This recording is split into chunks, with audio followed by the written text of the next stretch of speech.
Hi hello ನಮಸ್ಕಾರ. Mysuru post YouTube ಚಾನಲ್ಗೆ ಸ್ವಾಗತ.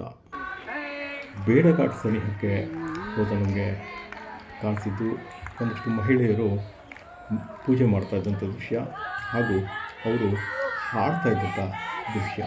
ಇಡೀ ವಾತಾವರಣ ಭಕ್ತಿಪೂರ್ವಕವಾಗಿ ಅಲ್ಲಿ ಕಂಗೊಳಿಸ್ತಾ ಇತ್ತು. ಜೊತೆಗೆ ನದಿಯಲ್ಲಿ ದೋಣಿ ನಿಧಾನವಾಗಿ ತನ್ನ ಪ್ರಯಾಣನ ಮಾಡ್ತಾಯಿತ್ತು.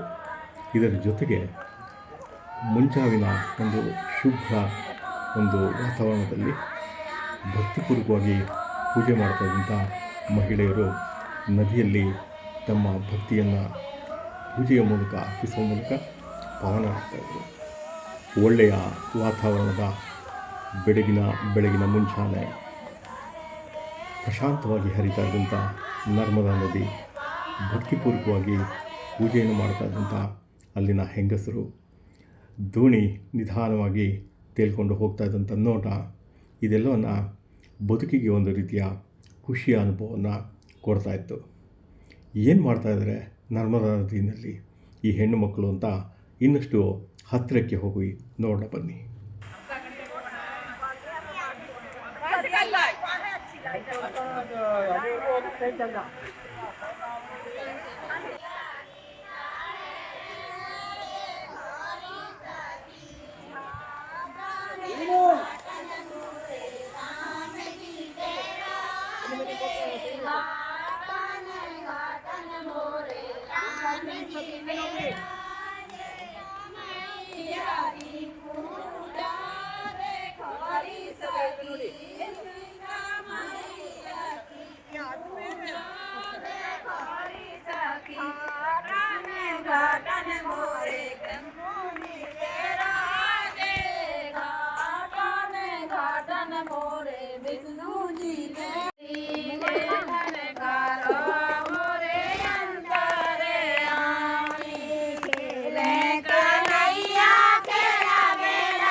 ನಾವಲ್ಲಿ ಕಂಡ ನೋಟ ನಿಜಕ್ಕೂ ನಮಗೆ ವಿಸ್ಮಯವನ್ನು ಮೂಡಿಸಿತ್ತು. ನರ್ಮದಾ ನದಿ ತೀರದಲ್ಲಿ ಆ ಮಹಿಳೆಯರು ರಾಧಾಕೃಷ್ಣರ ಒಂದು ಚಿತ್ರವನ್ನು ಇಟ್ಕೊಂಡು ಎಲ್ಲ ಕಲಶಗಳಲ್ಲಿ ನರ್ಮದಾ ನದಿಯ ನೀರನ್ನು ತುಂಬಿಕೊಂಡು ಸುಶ್ರಾವ್ಯವಾಗಿ ಭಕ್ತಿಯ ಗೀತೆಗಳನ್ನ ಹಾಡ್ತಾಯಿದ್ರು. ನಿಜಕ್ಕೂ ಅಂದು ಮುಂಜಾನೆ ನದಿಯಲ್ಲಿ ಸ್ನಾನ ಮಾಡಿ ಬಹಳ ಶುಭ್ರತೆಯಿಂದ ಉಪವಾಸವಿದ್ದು ಈ ಒಂದು ನರ್ಮದಾ ನದಿಯಲ್ಲಿ ತಮ್ಮ ಪೂಜೆಯನ್ನು ಮಾಡ್ತಾಯಿದ್ದು ಬಹಳ ವಿಶೇಷವಾಗಿತ್ತು. ಏನಿದು ಪೂಜೆ, ಏನು ಮಾಡ್ತಾ ಇದ್ದಾರೆ, ಇದ್ರ ಬಗ್ಗೆ ಒಂದಷ್ಟು ತಿಳ್ಕೊಳ್ಳೋಣ ಬನ್ನಿ. ಈ ಛತ್ ಪೂಜಾ ಅಂತಿದೆಯಲ್ಲ, ಇದು ಒಟ್ಟು 4 ದಿನ ನಡೆಯುವಂಥ ಸೂರ್ಯದೇವನ ಕುರಿತಾದ ಒಂದು ಪೂಜೆ. ನದಿಗಳಲ್ಲಿ ಶುಭ್ರವಾಗಿ ಪ್ರತಿನಿತ್ಯ ಬೆಳಿಗ್ಗೆ ಮತ್ತು ಸಂಜೆ ಕಾಲ ಸೂರ್ಯನಿಗೆ ಅರ್ಘ್ಯ ಕೊಡೋ ಮೂಲಕ ಆಚರಣೆ ಮಾಡುವಂಥ ಒಂದು ಪೂಜೆ. ನಾವು 2ನೇ ದಿನದ ಆಚರಣೆನ ನೋಡ್ತಾ ಇದ್ದೀವಿ ಇಲ್ಲಿ. ಅದಕ್ಕೆ ಕರ್ಣ ಅಂತ ಹೇಳ್ಬಿಟ್ಟು ಕರೀತಾರೆ. ಅಂದರೆ ಕರ್ಣ ಆಚರಣೆ ಹೇಗೆ ಅಂತಂದರೆ, ಬೆಳಿಗ್ಗೆನೇ ಬೇಗ ಸೂರ್ಯೋದಯಕ್ಕೆ ಮುಂಚಿತವಾಗಿ ಎದ್ದು ನರ್ಮದಾ ನದಿ ತೀರಕ್ಕೆ ಬಂದು ಶುಭ್ರವಾಗಿ ಸ್ನಾನ ಮಾಡಿಕೊಂಡು ಬೆಳಿಗ್ಗೆನೇ ಸೂರ್ಯದೇವನಿಗೆ ಅರ್ಘ್ಯವನ್ನು ಕೊಡ್ತಾರೆ. ಅರ್ಘ್ಯನ ಕೊಟ್ಟು ವಿಶೇಷವಾಗಿ ತಯಾರಿಸಿದ ಖೀರು ಮತ್ತು ಬೆಲ್ಲ ಮತ್ತು ಅಕ್ಕಿಯಿಂದ ಮಾಡಿದಂಥ ಖೀರು ಮತ್ತು ಇತರ ಕೆಲವೊಂದು ಪದಾರ್ಥಗಳನ್ನು ಸೂರ್ಯದೇವನಿಗೆ ಅರ್ಘ್ಯವನ್ನಾಗಿ ಅರ್ಪಿಸಿ ನಂತರ ತಾವು ಸಹಿತ ಪ್ರಸಾದವಾಗಿ ಸ್ವೀಕರಿಸ್ತಾರೆ. ಇವತ್ತಿಂದ ಈ ಕ್ಷಣದಿಂದ 36 ಗಂಟೆಗಳ ಕಾಲ ಉಪವಾಸ ಇರೋದು ಇಲ್ಲಿನ ವಿಶೇಷ ಪದ್ಧತಿ. ಈ ಹಬ್ಬದ ವಿಶೇಷ ಸಹಿತ ಹೌದು. ಹಬ್ಬದ ಕೊನೆಯ ದಿನ ಈ ಒಂದು ಆಚರಣೆಯಲ್ಲಿ ಸೂರ್ಯನಿಗೆ ಅರ್ಘ್ಯ ಕೊಡೋ ಮೂಲಕ ತಮ್ಮ ಉಪವಾಸ ವ್ರತವನ್ನು ಕೊನೆಗೊಳಿಸ್ತಾರೆ ಅಂತ ಹೇಳ್ತಾರೆ. ಇದು ಈ ಒಂದು ಇದರದ ಈ ಆಚರಣೆಯ ಒಂದು ವಿಶೇಷ. ಇದಕ್ಕೆ ಛತ್ ಪೂಜಾ ಅಂತ ಕರೀತಾರೆ. ಈ ಛತ್ ಪೂಜೆ ಹಾಡುಗಳನ್ನ ಕೇಳಿಸ್ಕೊಂಡ್ರಲ್ಲ, ಇದೆಲ್ಲ ಬಹಳಷ್ಟು ಸೂರ್ಯದೇವನಿಗೆ ಗೌರವ ಸಲ್ಲಿಸಲು ಹಾಗೂ ಕೃಷ್ಣ ರಾಧೆ ಇವರುಗಳಿಗೆ ಗೌರವ ಸಲ್ಲಿಸಲು ಹಾಡುವಂಥ ಗೀತೆಗಳು. ಚಾತಿಮಯ್ಯ ಅನ್ನೋ ಒಂದು ಎಲಿಮಯ್ಯ, ಮಾರ್ಬೋ ಉಜ್ವಲ್, ಹೇ ದೀನಾನಾಥ್, ಉಗೋಹೋ ಸೂರಜ್ ದೇವ್, ಇವೆಲ್ಲ ಹಾಡುಗಳು ಮೂಲಕ ಇಲ್ಲಿ ಪ್ರಸ್ತುತಪಡಿಸ್ತಾರೆ. ನದಿಯ ದಡದಲ್ಲಿ ನಿಂತ್ಕೊಂಡು ಸೂರ್ಯದೇವನನ್ನು ಆರಾಧಿಸುವಂಥ ಈ ಒಂದು ಸಂಸ್ಕೃತಿ ಇವತ್ತಿಂದಲ್ಲ, ತಲತಲಾಂತರಗಳಿಂದ ಸಾವಿರಾರು ವರ್ಷಗಳಿಂದ ನಡ್ಕೊಂಬಂದಿರುವಂಥ ಈ ಒಂದು ಅದ್ಭುತವಾದ ಆಚರಣೆ ಇದು. ಎಷ್ಟೆಲ್ಲ ವಿಶೇಷತೆಗಳಿದೆ ಗೊತ್ತಾ? ಈ ಛತ್ ಗೀತೆಗಳು ಅಥವಾ ಛತ್ ಹಾಡುಗಳು ಭೋಜ್ಪುರಿ, ಮೈಥಿಲಿ ಹಾಗೂ ಮಗಹಿ ಭಾಷೆಗಳಲ್ಲಿ ಇದೆ. ಬೇರೆ ಬೇರೆ ಭಾಷೆಗಳಲ್ಲೂ ಇದೆ. ಸ್ಥಳೀಯವಾಗಿ ಜಾನಪದದಲ್ಲಿ ಇವುಗಳನ್ನೆಲ್ಲ ಹಾಸುಹೊಕ್ಕಾಗಿ ಇದನ್ನು ಹಾಡ್ತಾ ಇರ್ತಾರೆ. ಇದು ಈ ಛತ್ ಪೂಜೆಯ ವಿಶೇಷ. ಎಷ್ಟೆಲ್ಲ ಅದ್ಭುತಗಳಿದೆ ಅಲ್ವಾ? ಬನ್ನಿ, ಈ ಒಂದು ನರ್ಮದಾ ನದಿಗೆ, ಕನ್ನಡ ನಾಡಿಗೆ ಇರುವಂಥ ಒಂದಷ್ಟು ಐತಿಹಾಸಿಕ ಸಂಬಂಧಗಳ ಬಗ್ಗೆ ಒಂದಷ್ಟು ತಿಳ್ಕೊಂಬಿಡೋಣ. ಇನ್ನು ಕನ್ನಡ ನಾಡಿನ ರಾಜಮನೆತನಗಳಿಗೂ ನರ್ಮದಾ ನದಿಗೂ ಬಹಳಷ್ಟು ಸಂಬಂಧಗಳಿದೆ. ಮೊದಲನೇದಾಗಿ ಐತಿಹಾಸಿಕವಾಗಿ ನಮಗೆ ಕಂಡುಬರೋದು ಅಂತ ಹೇಳಿದ್ರೆ ಬಾದಾಮಿ ಚಾಲುಕ್ಯರದು. ಕ್ರಿಸ್ತಶಕ 618ರಲ್ಲಿ ಉತ್ತರ ಭಾರತದ ಬಹುಭಾಗವನ್ನು ಗೆದ್ದಿದ್ದ ಹರ್ಷವರ್ಧನ, ಉತ್ತರಪತೇಶ್ವರ ಅಂತ ಕರೀತಾ ಇದ್ದರು. ದಕ್ಷಿಣದ ಕಡೆ ಸಾಮ್ರಾಜ್ಯನ ವಿಸ್ತರಿಸ್ತಾ ಬರುವಂಥ ಸಂದರ್ಭದಲ್ಲಿ ಬಾದಾಮಿಯ ಇಮ್ಮಡಿ ಪುಲಿಕೇಶಿ ಹರ್ಷವರ್ಧನನ್ನು ಬಲಿಷ್ಠವಾದಂಥ ಸೈನ್ಯವನ್ನು ಸೋಲಿಸಿ ಅವರ ಒಂದು ಯುದ್ಧದ ಒಂದು ಅಭಿಯಾನವನ್ನು ತಡೆದಿದ್ದು ಇದೇ ನರ್ಮದಾ ನದಿಯ ದಡದಲ್ಲಿ. ಜೊತೆಗೆ ನರ್ಮದಾ ನದಿ ಇನ್ನೊಂದಕ್ಕೆ ಸಾಕ್ಷಿ, ಚಾಲುಕ್ಯರು ಹಾಗೂ ಹರ್ಷವರ್ಧನ ಇವರುಗಳ ನಡುವೆ ನಡೆದಂಥ ಒಂದು ಒಪ್ಪಂದಕ್ಕೆ ನರ್ಮದಾ ನದಿ ಸಾಕ್ಷಿಯಾಗುತ್ತೆ. ಇದೇ ನರ್ಮದಾ ನದಿ ಎರಡು ಮಹಾನ್ ಸಾಮ್ರಾಜ್ಯಗಳಿಗೆ ಗಡಿಯಾಗಿ ಸಹಿತ ನಿಂತ್ಕೊಂಡ್ಬಿಡುತ್ತೆ. ಇದೇ ಸಮಯದಲ್ಲೇ ಇಷ್ಟೆಲ್ಲ ಘಟನೆಗಳು ನಡೆದಂಥ ಇಮ್ಮಡಿ ಪುಲಿಕೇಶಿಗೆ ದಕ್ಷಿಣ ಪತೇಶ್ವರ ಅಂತ ಬಿರುದು ಲಭಿಸುತ್ತೆ. ಇದಕ್ಕೆಲ್ಲ ಕಾರಣ ಆಗಿದ್ದು ನರ್ಮದಾ ನದಿಯ ದಂಡೆ. ಇದನ್ನೆಲ್ಲ ನಮಗೆ ಬಹಳಷ್ಟು ಶಾಸನಗಳು ಸುತ್ತಮುತ್ತ ಹಾಗೂ ಪಟ್ಟದಕಲ್ಲು ಐಹೊಳೆ ಇಲ್ಲೆಲ್ಲ ಸಿಗುತ್ತೆ. ಅಭ್ಯಾಸ ಮಾಡುವಂಥ ಮನಸ್ಥಿತಿ ನಮಗಿರಬೇಕಷ್ಟೆ. ಹೀಗಿದೆ ಅಲ್ವಾ? ಆನಂತರ ನಮ್ಮ ಇನ್ನೊಂದು ಕನ್ನಡ ನಾಡಿನ ಮನೆತನ ಪ್ರವರ್ಧಮಾನಕ್ಕೆ ಬರ್ತಾ ಇರುತ್ತೆ.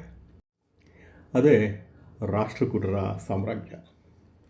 ಈ ರಾಷ್ಟ್ರಕೂಟರಿಗೂ ಸಹಿತ ನರ್ಮದಾ ನದಿಗೂ ಬಹಳವಾದಂಥ ಐತಿಹಾಸಿಕ ಸಂಬಂಧಗಳು ಇದೆ.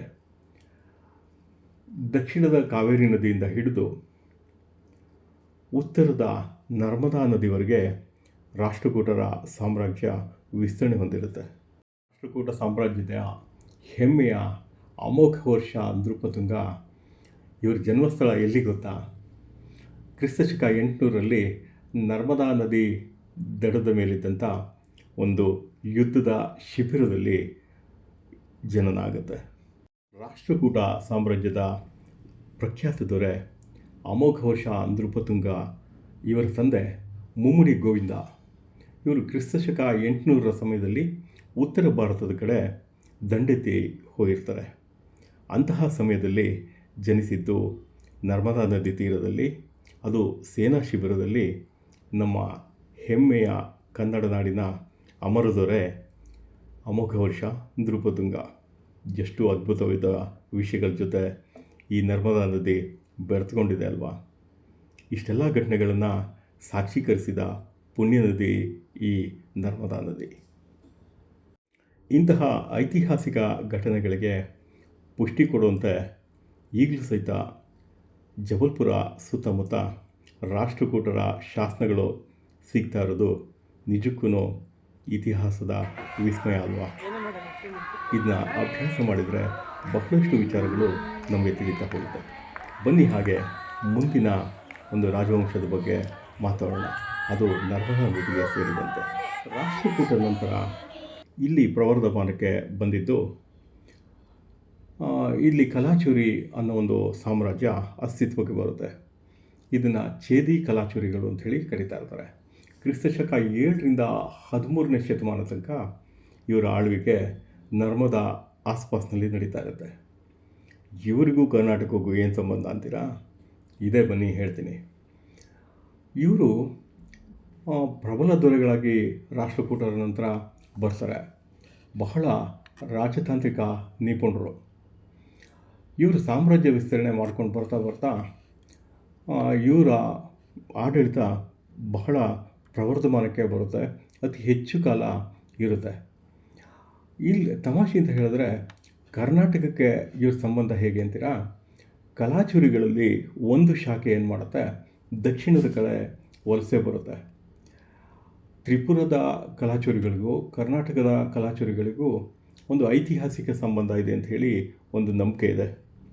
ಈ ಕಲಾಚುರಿ ವಂಶಸ್ಥರೇ ಬಸವಣ್ಣನವರು ಮಂತ್ರಿಗಳಾಗಿದ್ದ ಬಿಜ್ಜಳ ಇವರ ವಂಶ. ಬಿಜ್ಜಳನ ವಂಶಸ್ಥರು ಕಲಾಚುರಿಗಳು ಅಂಥೇಳಿ ಗುರುತಿಸ್ಕೊಳ್ತಾರೆ.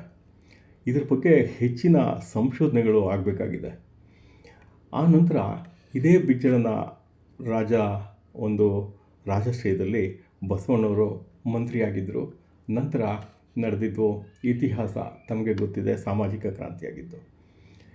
ಇದೆಲ್ಲ ಸಂಬಂಧಗಳು ಒಂದಕ್ಕೊಂದು ಬೆಸೆದುಕೊಂಡು ದೇಶದ ಇತಿಹಾಸವನ್ನು ಹೆಮ್ಮೆಯಿಂದ ಪ್ರತಿಬಿಂಬಿಸುತ್ತೆ. ಎಷ್ಟೆಲ್ಲ ವಿಶೇಷಗಳನ್ನ ಹೊಂದಿರುವಂಥ ನರ್ಮದೆಗೆ ನಮಿಸುತ್ತಾ ಮುಂದಿನ ಮತ್ತಷ್ಟು ವಿಶೇಷಗಳನ್ನ ನೋಡೋಣ ಬನ್ನಿ. ನಮ್ಮ ದೇಶ ಎಷ್ಟು ವೈವಿಧ್ಯಮಯ ದೇಶ ಅಲ್ವಾ. ಕಾಶ್ಮೀರದಿಂದ ಕನ್ಯಾಕುಮಾರಿ ತನಕ ಹಲವಾರು ವೈವಿಧ್ಯತೆಯನ್ನು ಮೆರೆದಂಥ ರಾಜವಂಶಾವಳಿಗಳು ಇವೆ. ದಕ್ಷಿಣದಿಂದ ಉತ್ತರಕ್ಕೆ, ಉತ್ತರದಿಂದ ದಕ್ಷಿಣಕ್ಕೆ ತಮ್ಮ ರಾಜ್ಯಗಳನ್ನ ವಿಸ್ತರಣೆ ಮಾಡಿ ಮೆರೆದಂಥ ಅನೇಕ ರಾಜ ಮನೆತನಗಳು ಇವತ್ತಿಗೂ ಪ್ರಸ್ತುತವಾಗಿದೆ. ನದಿಗಳು ಸಹಿತ ಕಾವೇರಿ ನದಿಯಿಂದ ನರ್ಮದಾ ನದಿ, ಮಹಾನದಿ, ಗಂಗೆ, ಯಮುನೆ ಇವುಗಳೆಲ್ಲ ತಮ್ಮದೇ ಆದ ಸಂಸ್ಕೃತಿಯನ್ನು ಮೆರೆಸ್ತಾ ದೇಶಕ್ಕೆ ಹೆಮ್ಮೆಯನ್ನು ತಂದಿವೆ. ಇದ್ರ ಜೊತೆ ಬೆಳವಣಿಗೆ ಕಂಡ ಸಂಸ್ಕೃತಿ ಯಾವತ್ತಿಗೂ ಜನಮಾನಸದಿಂದ ಮರೆಯಾಗದೆ ತನ್ನ ಒಂದು ವಿಶೇಷಗಳನ್ನು ಯಾವತ್ತೂ ಅಳಿದು ಹೋಗದ ಹಾಗೆ ಕಾಪಾಡ್ಕೊಳ್ತಾ ಬರ್ತಾ ಇದೆ. ಅದಕ್ಕೆ ಅಲ್ವಾ ಹೇಳೋದು, ಹೆಮ್ಮೆಯ ಭಾರತ, ವೈವಿಧ್ಯಮಯ ಭಾರತ, ಬಹು ಸಂಸ್ಕೃತಿಗಳ ಒಂದು ದೇಶ ಭಾರತ ಅಂತ.